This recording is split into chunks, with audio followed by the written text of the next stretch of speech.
This is an inclusive interview with Neale Donald Walsch about his latest book, The God Solution. Opening with two questions that have plagued humanity for centuries, Neale offers a unique hypothesis that we haven't found a way to utilize God intentionally because we haven't agreed on what God is or how God works in our lives. He calls this the God dilemma and suggests that a new definition of the higher power is necessary. In this interview, Neale explains how his book offers a fresh view of the divine that can dramatically improve our lives, individually and collectively. He describes the God solution as the accumulation of his conversations with God series of books, which have sold millions of copies worldwide. Don't miss this opportunity to learn from one of the most influential spiritual teachers of our time. Join us for this powerful conversation about the God solution and how it can transform your life. Welcome to the Wellness Driven Life Show, where you're about to go on a wellness driven ride.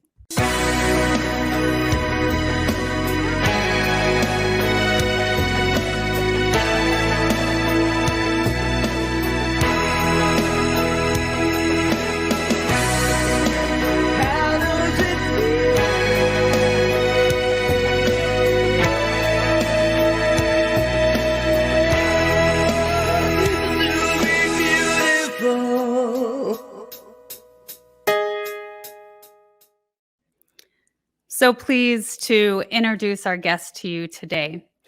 Neale Donald Walsch has written 39 books on contemporary spirituality and its practical application in everyday life. 7 of the 9 books in his Conversation with God series have made the New York Times bestsellers list, with book 1 remaining on that list for 134 weeks.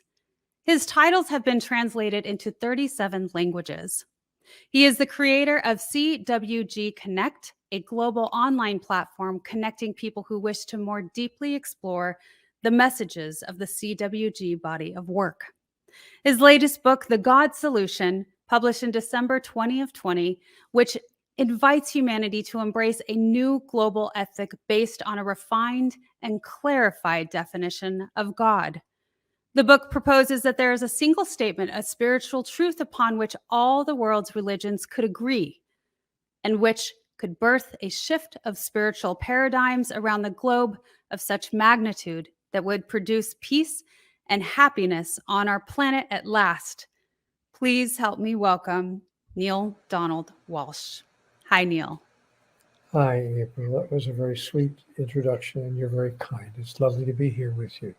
How may I be of service to you? Oh, well, first of all, it is such an honor to have you on the Wellness Driven Life Show. So thank you so much for taking your time with us today. You have done so much work in the world and doing so much of this planetary shift that I am so excited to share that. Do you mind sharing a little bit with the audience about your background? No, not at all. I had a really wonderful professional life from the time when I was a young man. I started off in my career, so to speak, in radio, in broadcasting. When I was 18 years old, I got a job in broadcasting, and as a disc jockey in those days, there were actually disc jockeys who introduced songs and music. And once in a while, you might even hear of one today, but not so often anymore. In any event, I was in broadcasting. And then I moved from broadcasting work into television work, and from television work into newspaper work, where I wound up becoming a managing editor of a local community newspaper, a daily paper in a relatively small town, although it was the capital city of Maryland, Annapolis.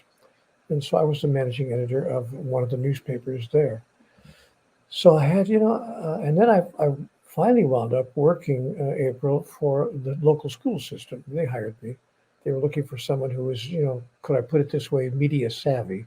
So they wanted someone to take over their media relations department, and they hired me. And I worked there for quite a few years. I was more than, I think, 10 or 12 years at that job.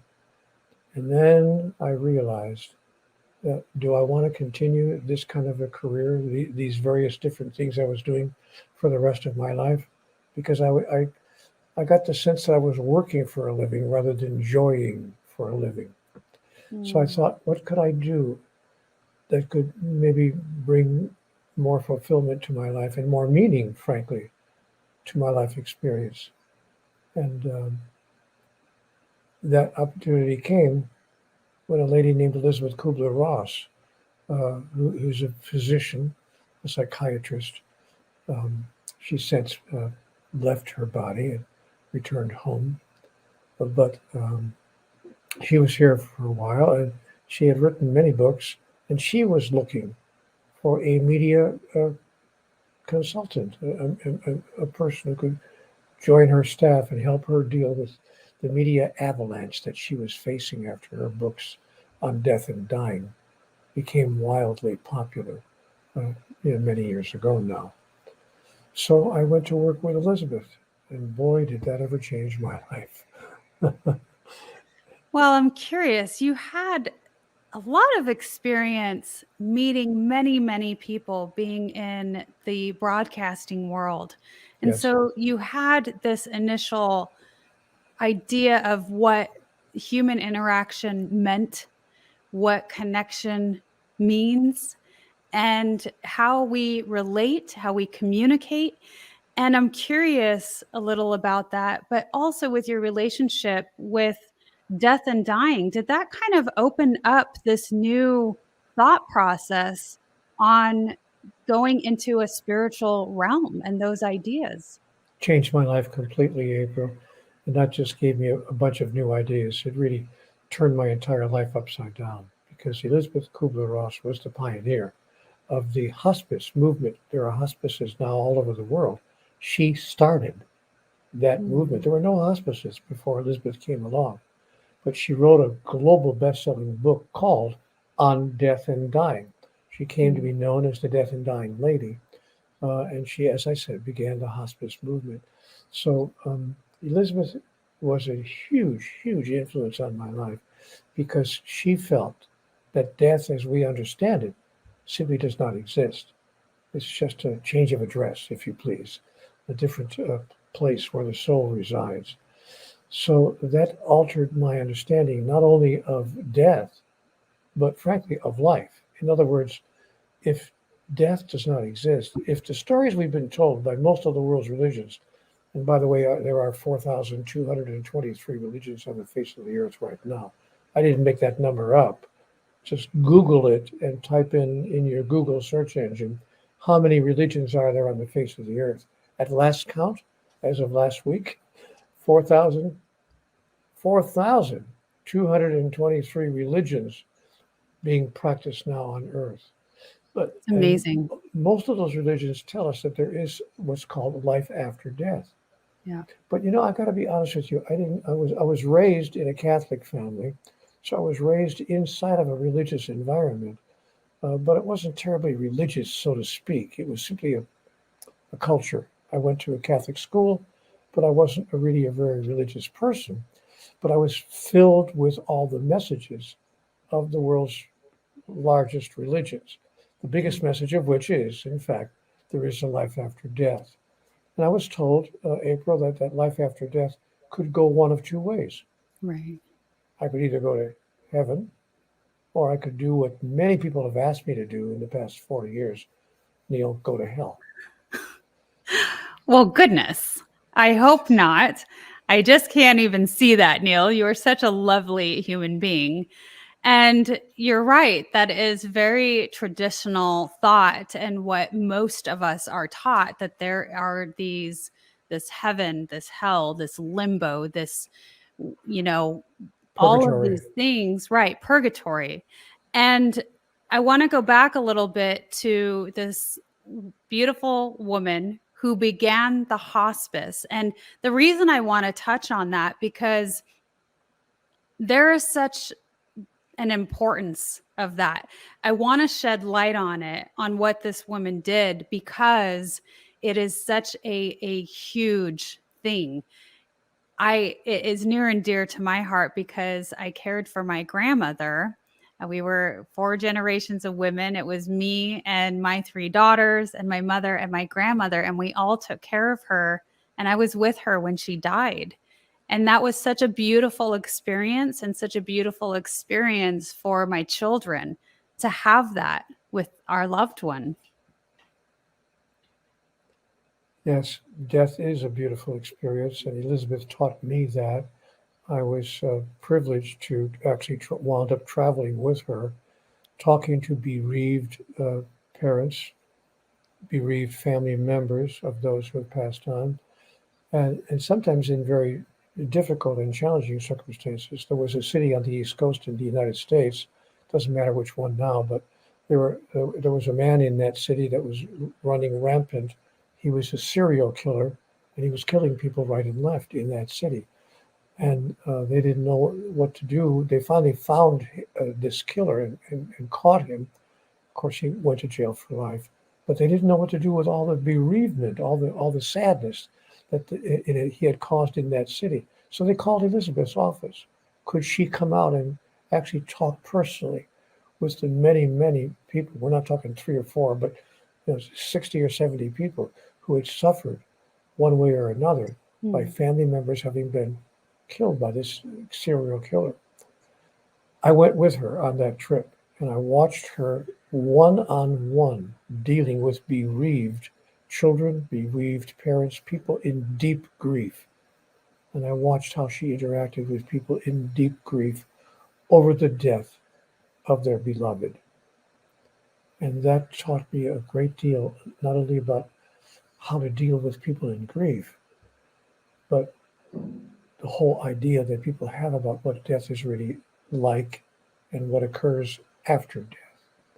Absolutely. So yes, it's been, and I came to learn. It's my understanding and my awareness. I'm willing to announce that I could be wrong about this, but this is my understanding, and it has really become my understanding since my conversations with God,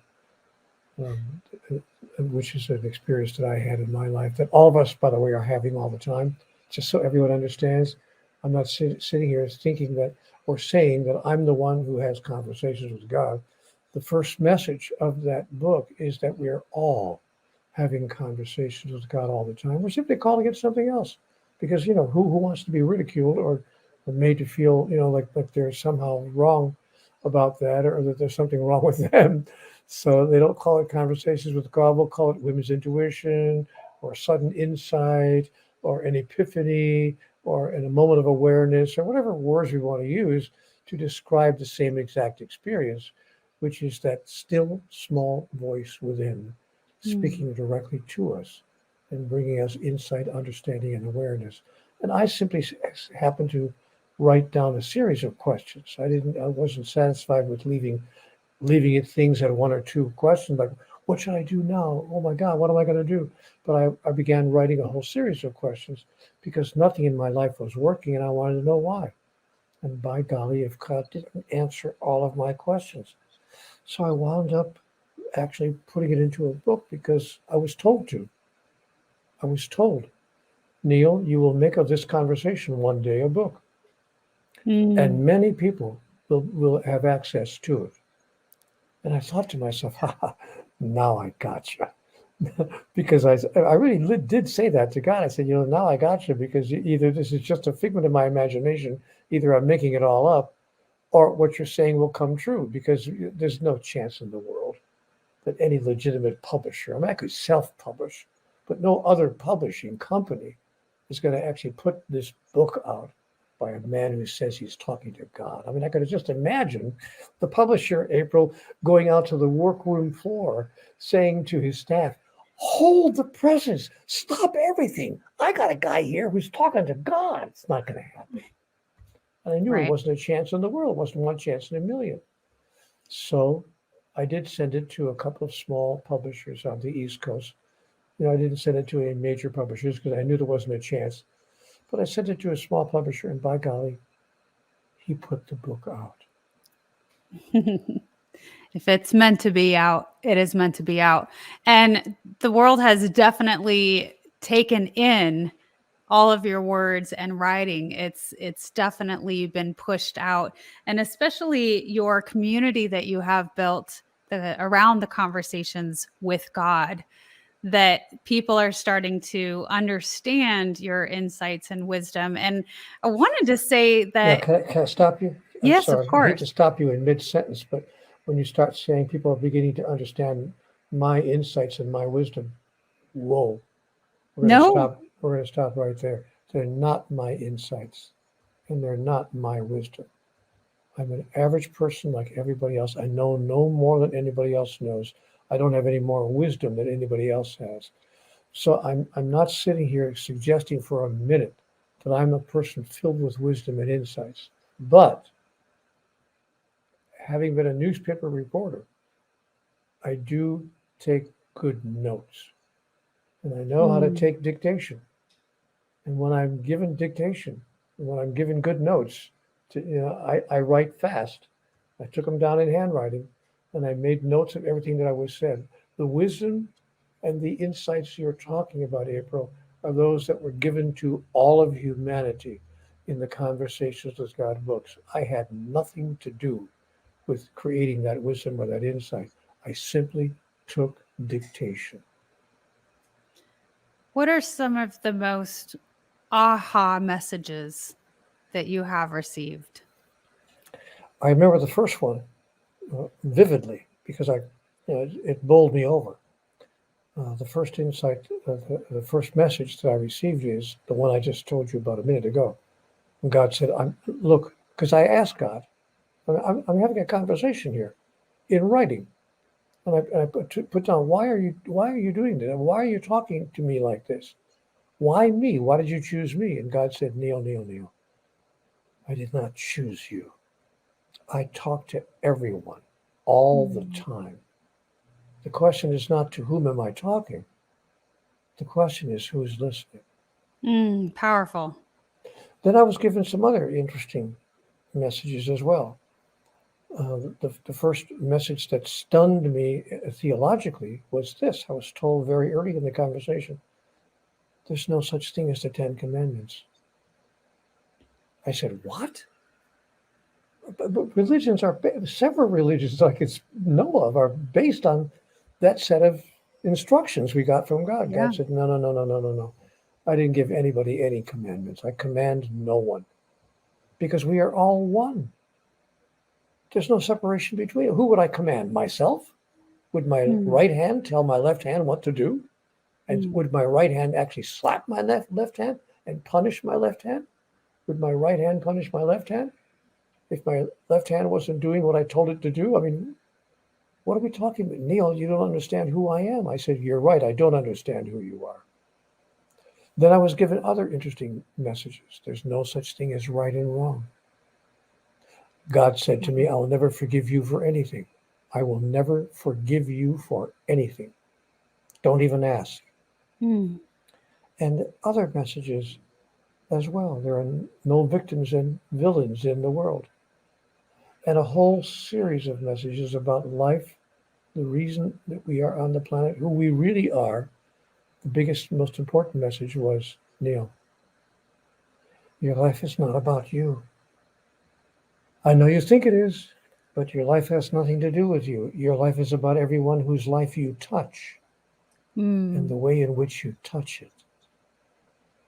But when you live your life in that way, you'll discover that all the things you were seeking and searching for when you thought that your life was about you come to you automatically. Or as someone else, much more eloquent, said to me, to all of us really, he put it this way: don't go around asking, what are we to eat? What are we to drink? Wherewithal will we clothe ourselves? Seek ye first the kingdom of God, and all these things will be added unto you. Mm. Wow. Is he a con man? What's he talking about? Does he even know what he's talking about? What kind of advice is that? Does it work in the real world? Actually, interestingly enough, it does. And people who have followed those instructions, not just members of one particular religion, not just members of one faith tradition, but all human beings everywhere who seek first the kingdom of heaven and don't worry about how they're going to eat, how they're going to drink, or how they're going to get by, find that all these things fall in on them automatically. So what we don't understand really is, April, who we really are, why we're really here on earth, what is our purpose in this physical lifetime, and how to make it all work. Now, if you think I'm exaggerating, so Neale is exaggerating, it's not that bad. Look at the world. Look at what's going on right now, even as we speak.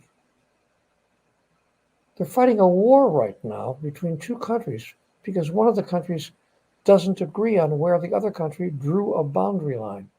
Right. Now, I can understand a disagreement, a geographical disagreement, fair enough. But a disagreement large enough to kill hundreds of people, thousands of people, because we can't agree on the borderline between our countries? Right. I mean, come on. Is that the only way we know how to solve our problems?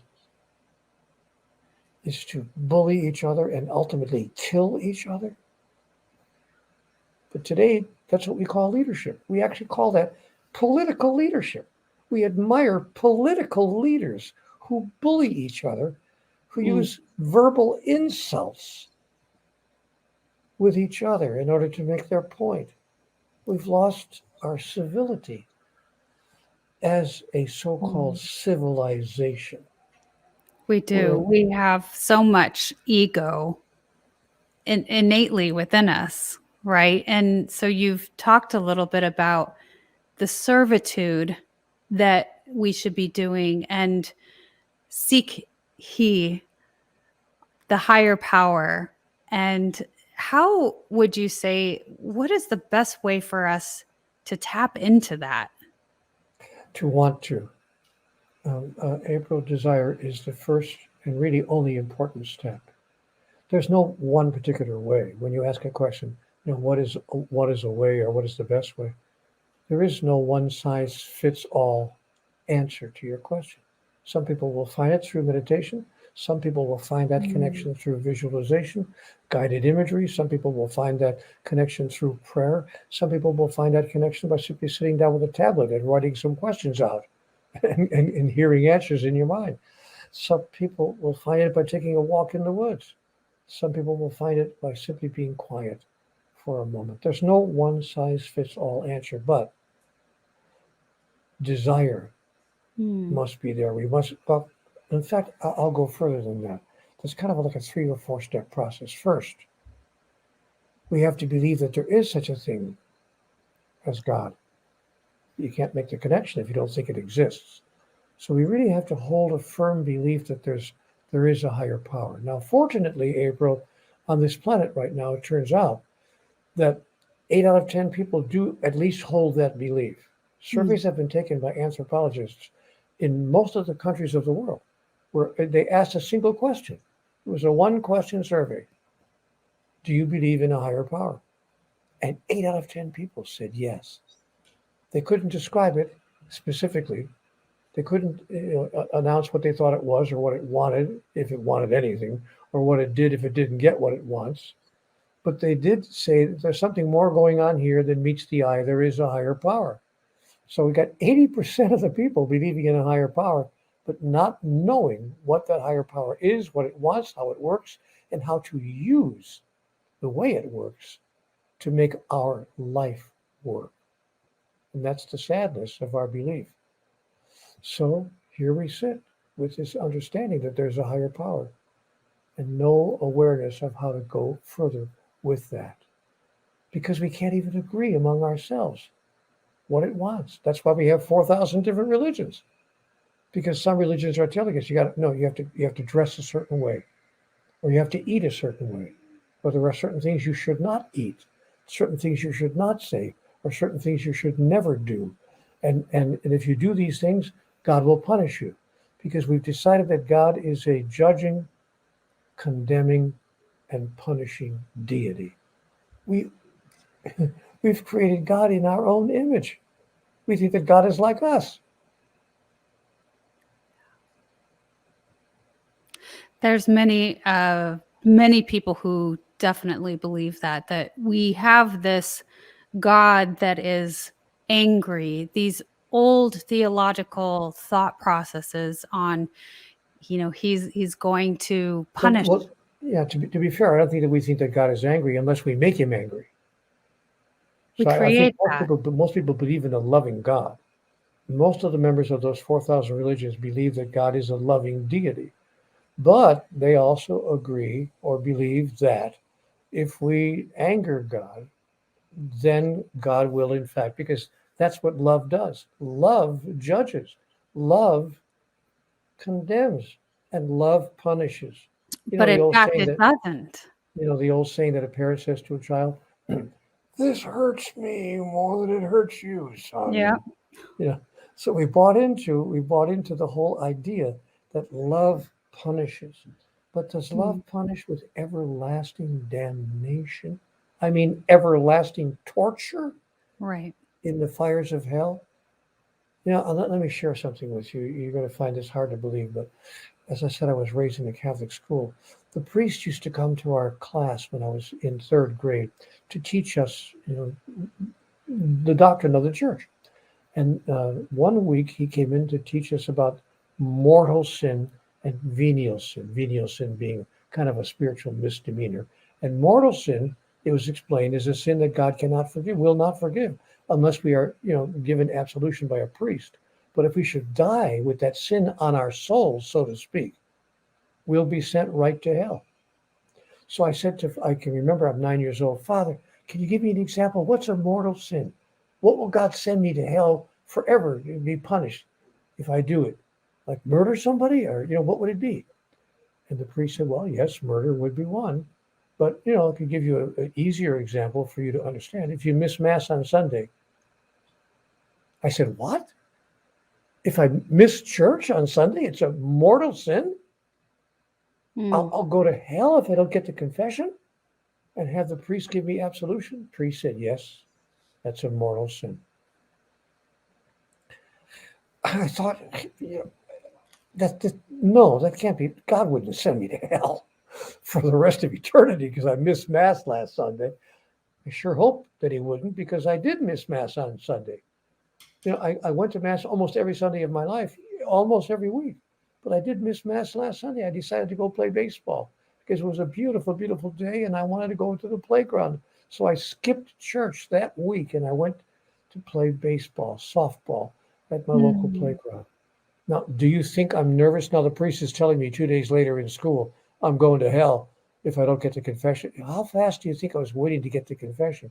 And we only had confession once a week in our parish, Saturdays, from 2 o'clock till 4 in the afternoon. That was it. You couldn't go anytime you wanted to. The priest wasn't sitting there in the confessional 8 hours a day waiting for somebody to show up. So I had to wait until Saturday. And all I could think of was, what if I get hit by a car or a tree falls on my house or whatever? What if I die for some reason or another between now and Saturday? What am I going to do? So I'm saying, prayers to God. Please help me. I didn't really mean to, I didn't know it was a big deal. I mean, I'm 9 years old and I'm scared of God. And this Yeah. is how churches have kept us in line by making us be afraid of the source of unconditional love. Neil, do you think that there's a reason for that? Of course, control. To control the people. Churches felt that they had to control the masses, if you please. Not Hmm. just the Catholic Mass, but the masses of people. So churches felt that the only way to control the people was to use fear as their device. Do as we say, or in fact, God will punish you. Women in certain cultures have been told, they're still told to this day, you must cover your entire body from head to toe. Hmm. Don't let anybody see your body. You can have a little slit for your eyes so you can see where you're walking, and that's it. You may never let anyone else see any part of your body.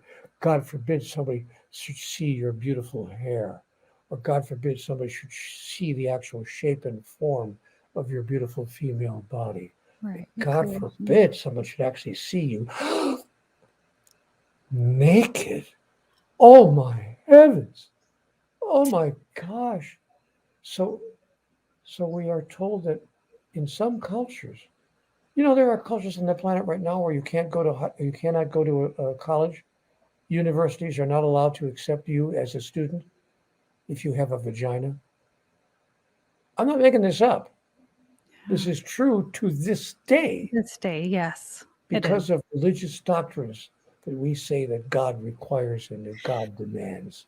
Neil, I what do you mean, think come on, the help us out. reason for the thought process on maintaining this control? Do you think that it's just because it's what's taught and it's been put down generation after generation, the thought process of maintaining this control, that they have the lack of knowledge of what would happen, what would the possibilities of life be like if we had a different idea of, more of this freedom and more of this personal freedom and life expression and living life enjoyably? We talked a Well, little bit about, before the show, that's how you like to live life and you like to enjoy it. um, April, I think we need to be fair to the world's religions, at least the largest number of the world's religions. Um, were not created or did not lay down their ideas, their laws, their rules, if you please, for no reason at all. They saw how the world was operating.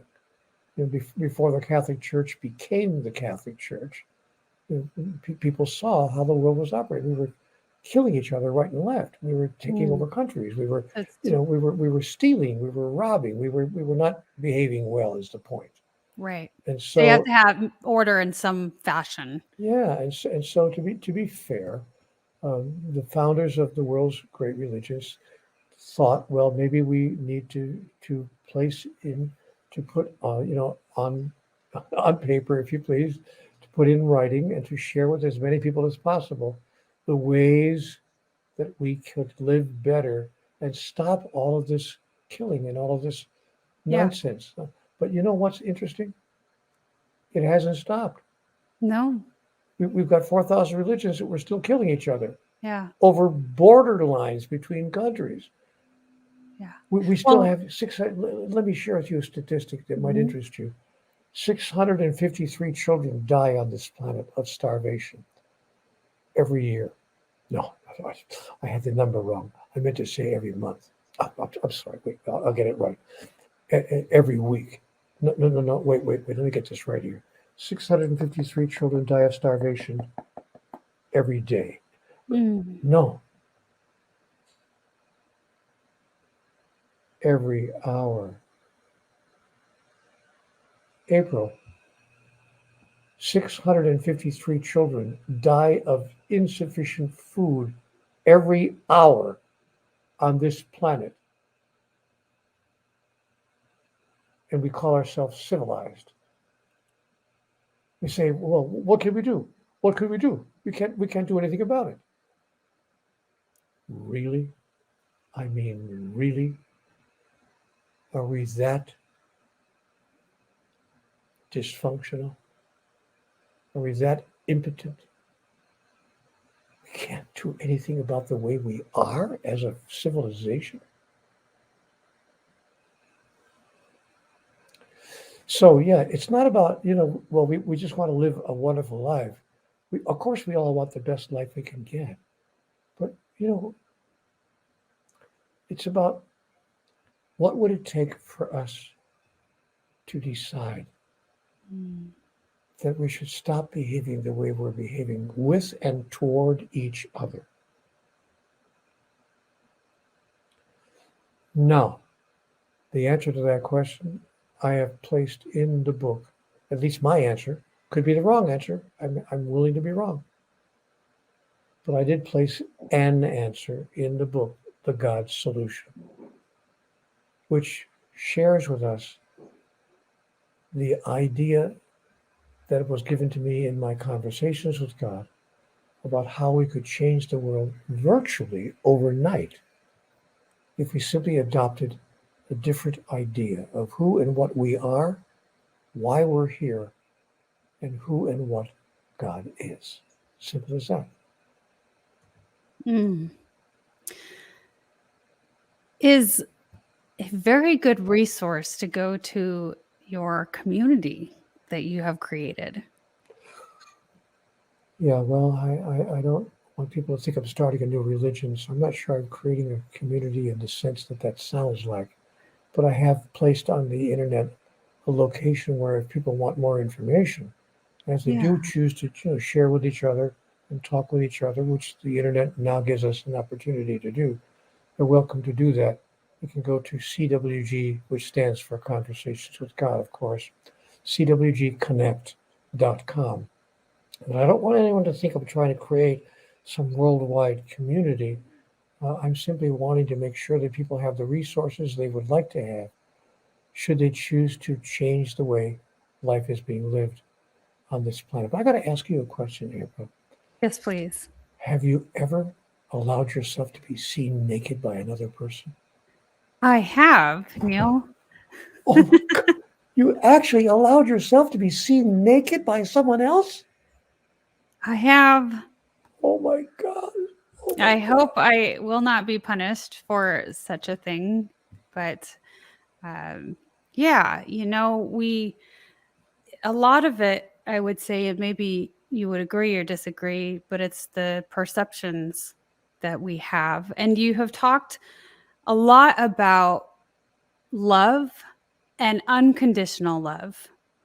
Can you describe a little bit what that means to you? Because I think that you have broadened that in such a way. Could you shed some light on that? I'd be happy to. I'll tell you the naked truth because clearly you're up for it. I'm up for the naked truth. Yes, sir. as a Oh, as a person who's indulged in it, I've been told that everything would change if we simply altered our definition of God. hmm. So I've been given a two-word definition of God. See, here's the deal. Let me just backtrack just a little bit. There are over 4,000 religions on earth. We've made that point here clearly, but not many of them agree with each other on doctrine and dogma. We can't seem to find one single statement that all the religions could agree on that could bring us all together under one umbrella, if you please.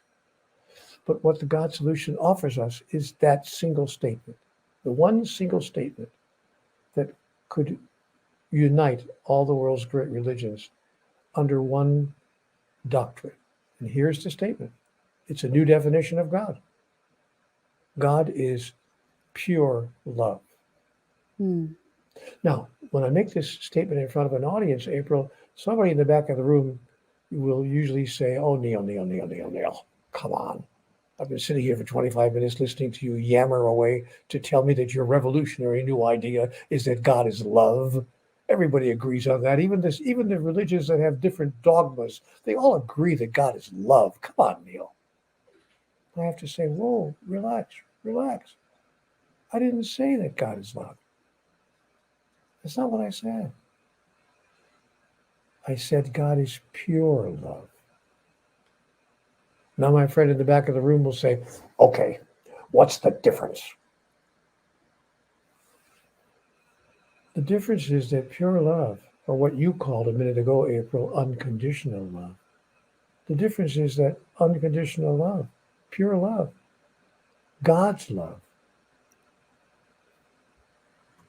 needs, expects, requires, and demands nothing in return. Read that. Hmm. Nothing, zero. Nothing in return. Nothing.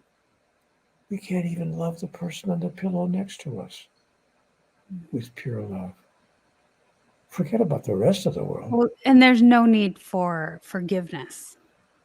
No, God will never forgive you for anything. Yeah, it doesn't exist. And I asked God, well, wait a minute, don't. By the way, this makes people crazy when I talk in churches. Every so often, a church is actually brave enough to invite me to give a small talk from the pulpit, and I will say, I'm glad to be here on this wonderful morning of our life, and I want to share with you that God will never forgive you for anything. And the place goes crazy. Eyes cross in the first row. People get up and walk out.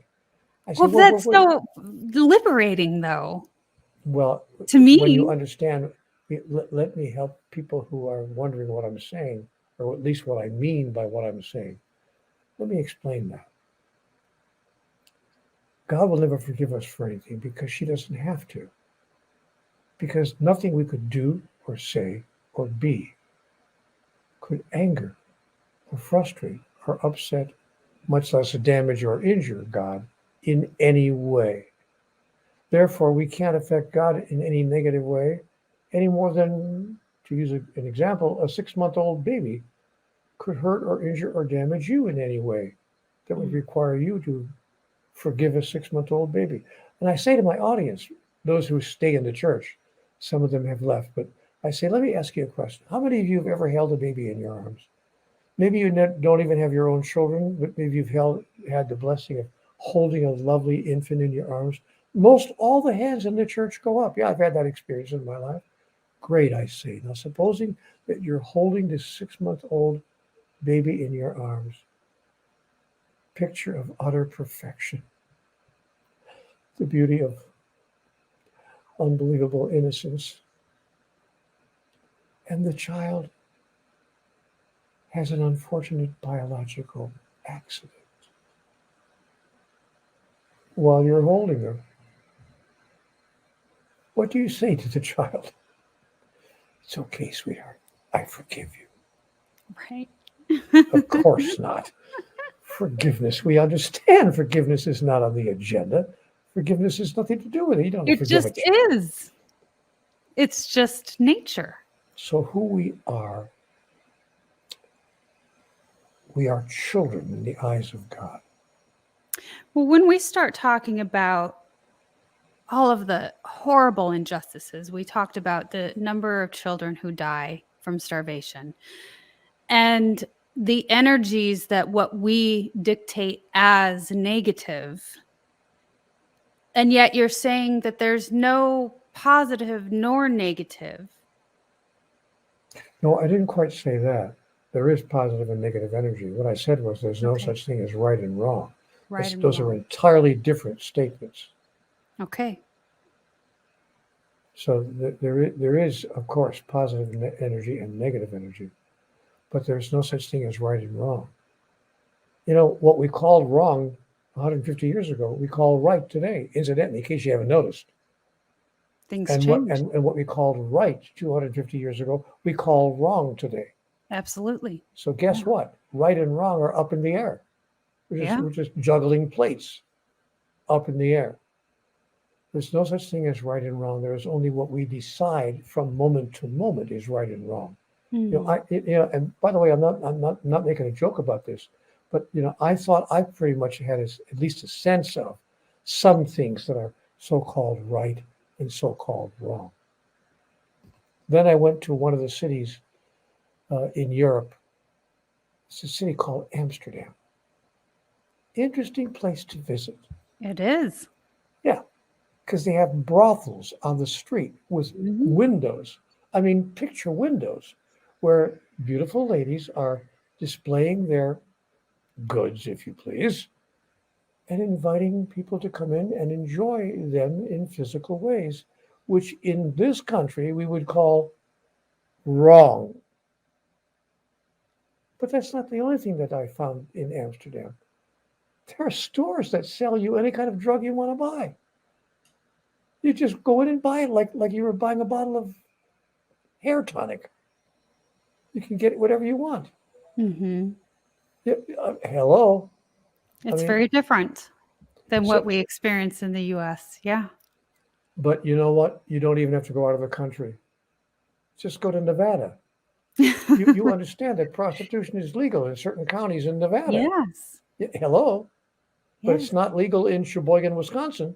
So if you live in Reno, Nevada, you can go ahead and spend the evening with a prostitute.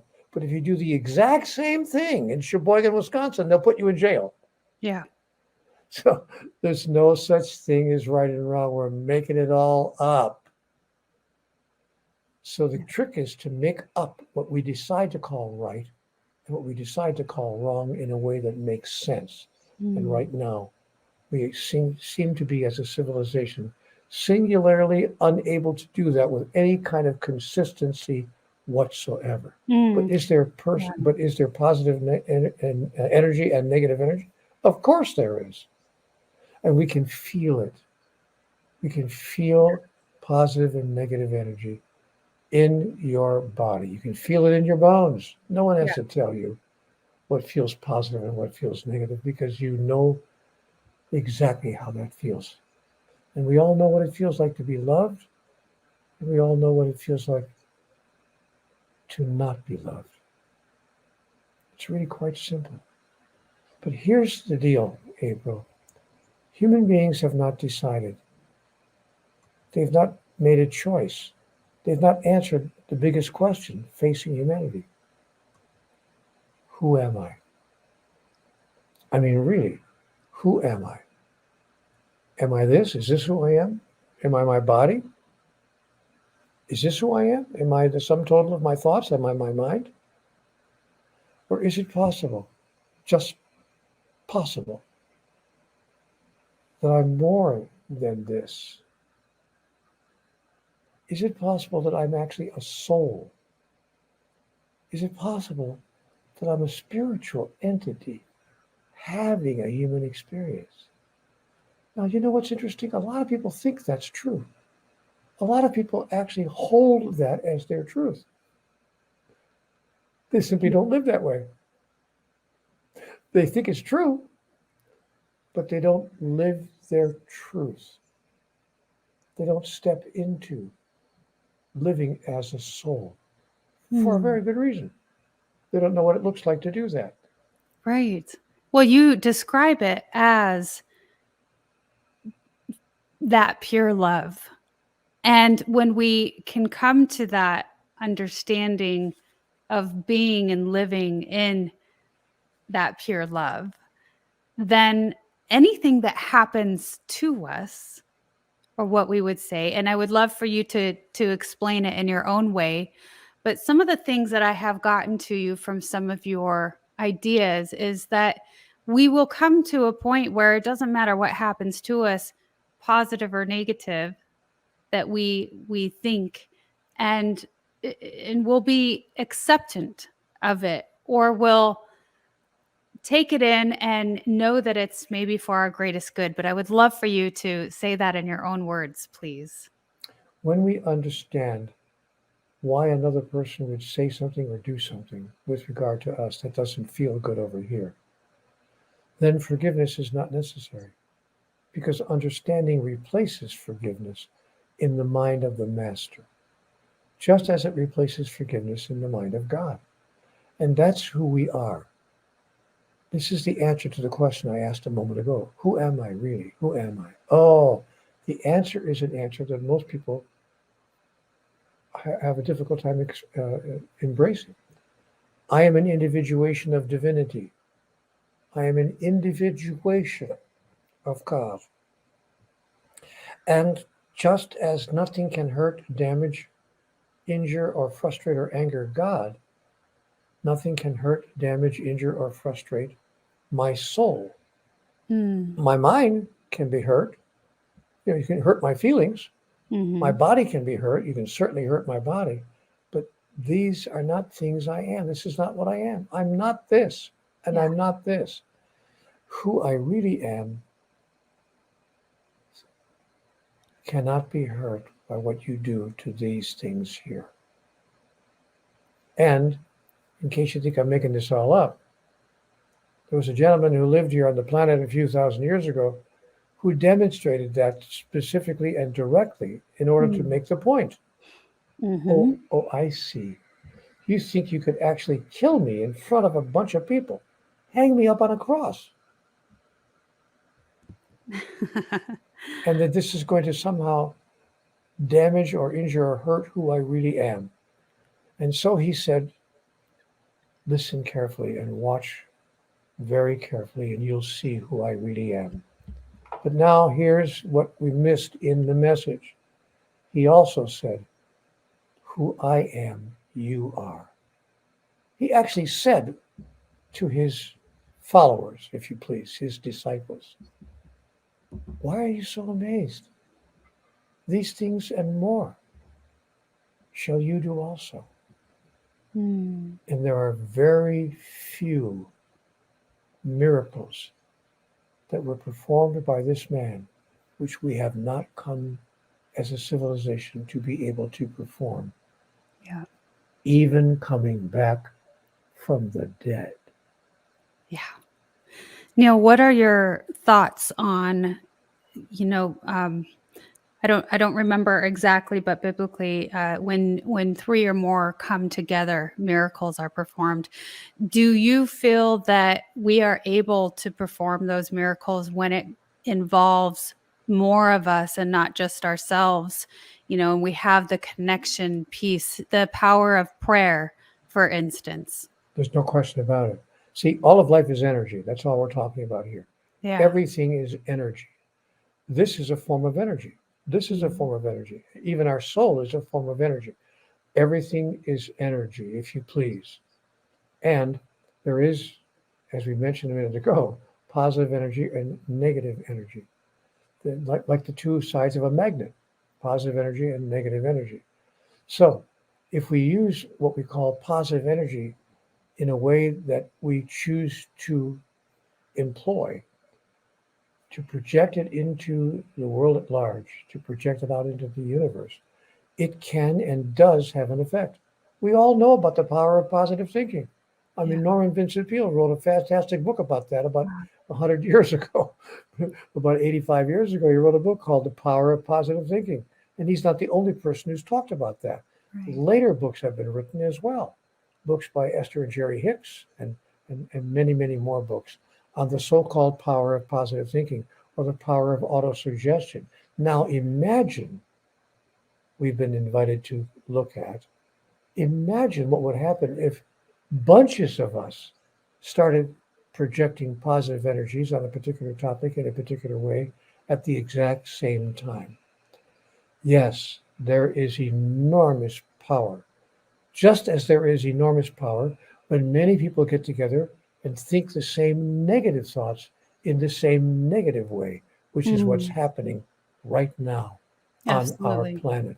If you don't Yeah. believe me, come to the United States and watch the next presidential election Mm. and watch people gathering together with Yeah. negative energies, projecting insults and bullyism and antagonism, and maybe even hurting each other physically in the name of political leadership. Absolutely. So that's what's happening in the world today. We are seeing negative energy being projected by large numbers of people. All we have to do is turn it around and have positive energy being projected by the largest number of people. And Yeah. the first domino will fall and the rest of the dominoes will follow. Absolutely. And there's so much science to back that now. And we just continue to show that, prove it. And it all starts with yourself within. And it's interesting, I have often used to describe I shared with you, I have a backing in law enforcement. And we learned early on the broken window theory that I brought with me in many, many ways throughout life to understand just that concept that it's really just this exchange of energy. And the broken window theory is if there's a broken window and it's not fixed, then crime rises because the environment looks awful. People aren't proud of their environment. But when you fix that broken window, then crime actually decreases. But it's the same idea and concept of having this positive energy within you, and then it just trickles on, like you talked about, the domino effect. And the reason for living. See, the positive energy will arise within us when we finally come to understand our whole purpose in living. Like, well, what's going on here? If I really am a spiritual being, if I really am a soul, what in the world am I doing in this body? Why would I be a spiritual entity having a physical experience? For what? What purpose? Did God really, really throw me out of the Garden of Eden? Am I just in a rejection from God's kingdom? No. So I want to make a suggestion. I was told in conversations with God that the purpose of life in the physical realm, there are 3 realms in the kingdom of God: the realm of the physical, the realm of the spiritual, and the realm of pure being, what we call heaven. The realm of the physical was created in order to provide souls with an opportunity to express and experience who they really are. We can't do that in the realm of the spiritual because there's nothing else except pure love here and now. It's not even time. There's no such thing as time in the realm of the spiritual. And there's nothing there except pure love. Well, that's all wonderful. You might say, well, that's great. So, I want to go back to where there's nothing but pure love here and now. But here is the truth. The human soul wishes to experience what it knows itself to be. We want to understand experientially. We want the experience to flow through us as us. It's all very well and good for me to say I'm a generous person, to use a simple example. But if I never demonstrate generosity in my life, if I never have the opportunity to generate generosity, then I won't be able to experience it. If I say I am the light, to use a really wonderful metaphor, I am the light, metaphorically speaking, I want to experience myself as the light. But in the realm of the spiritual, I'm like a candle in the sun. I can't experience myself as the light. I can know myself as the light, but if I want to experience myself being the light, I would have to what? Find myself into the realm of the darkness. Yes. Therefore, know the contrast. raise not your fist to heaven and curse the darkness not, but be a light unto the darkness, that you might know who you really are, and that all those whose lives you touch might know who they really are as well. That's why we came to the realm of the physical. And that can change your idea about your purpose in life, your, as the French would say, raison d'etre. What am I doing here? And when we step into and live into the agenda of the soul, I promise you, everything changes. That said, Neale, when we are brought here to experience and we have to have the understanding, the yin, the yang, the contrast, the dark, the light. Is there really, do you feel an idea that we truly will evolve? Or how will it take longer? Because we're all on this journey where we have to have that understanding in order to get to a higher evolution. The answer to your question is yes, there are highly evolved beings in the universe, in the cosmos. Obviously, we are not the only intelligent life in the cosmos. We know that. There is intelligent life on many other planets, and it is those planets are filled with highly evolved beings. What conversation with God calls HEBs, H-E-B-S, highly evolved beings, and we are getting there now. We're moving there more rapidly than ever before. I've got great optimism about it because now we have the ability to communicate more rapidly than we ever did before. Look at what we're doing right now. Yeah. We're communicating in a way that wouldn't have been possible even 25 years ago. So we now have the ability to touch each other's lives instantaneously. And if we begin to use that ability, we can create an acceleration of our evolutionary process. And we're on our way there. But right now we're experiencing the storm before the calm. Oh, I love that you brought that up. Thank you so much for sharing that hope and positivity, because I truly innately believe that. And that is why I am here with you today. I wanted to bring in one of our comments. Manly says, like pure love, is there pure energy? And what does that look like? It looks like pure love. It looks like sharing with everything. not just with other people, with the trees, with the earth, with the planet, with every living thing. It looks like sharing with every living thing what love would offer without requiring, demanding, asking for, or even hoping for anything in return. By the way, speaking of taking one's clothes off in the presence of another, if you've ever had sex that way, you'll then finally know what making love is really about. That's awesome. Thank you so much for sharing that. I have one question for you, Neale. I'm curious to know, since we evolve, do you think that God evolves? That's a very good question, and I asked God the same question. And You God got an said, answer? yeah.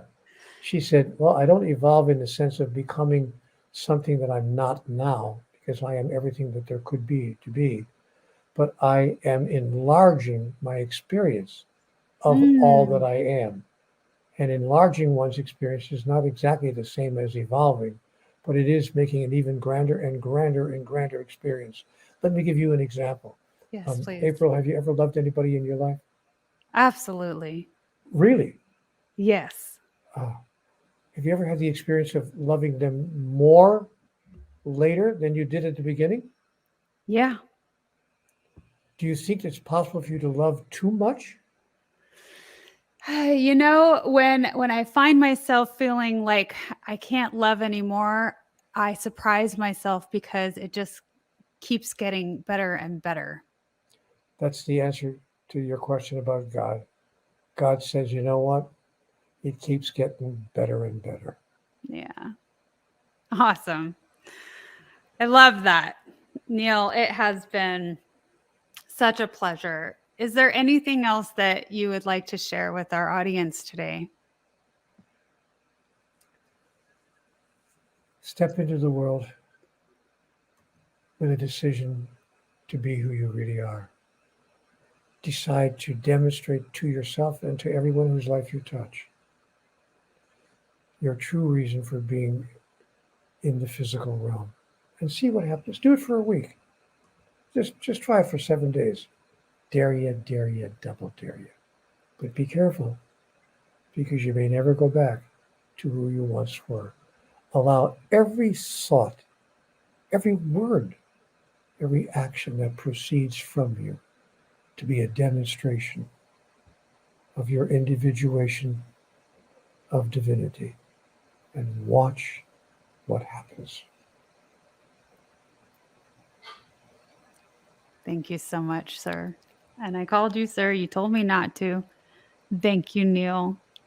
You have been an absolute blessing to be on this platform today. Thank you so much. Yes, ma'am. Throw it right back at me. I love that. You're a joy. Thank you so much. And I want to make sure that everybody, again, knows how to find you. You can go to www.cwgconnect.com. And also, I invite you to visit Neale Donald Walsch website. That's www.nealedonaldwalsh.com. For those of you who are going to be tuning in later, you can also find all of this information in the description below. So, Oh, by the way, one last thing. yes, please. I will send anyone who wants it a free upload copy of the book, The God Solution. I'm not here to sell books. If you want a free copy of it, I'll send it to you within the next half hour. Just send me a note at neale@nealedonaldwalsh.com and say, I want a copy of the book, and I will upload it to your computer right then and there. I want everyone to read that book. Oh, generous. I love it. Thank you so much. And thank you again. So, goodbye, everyone, for now, and we will see you next time.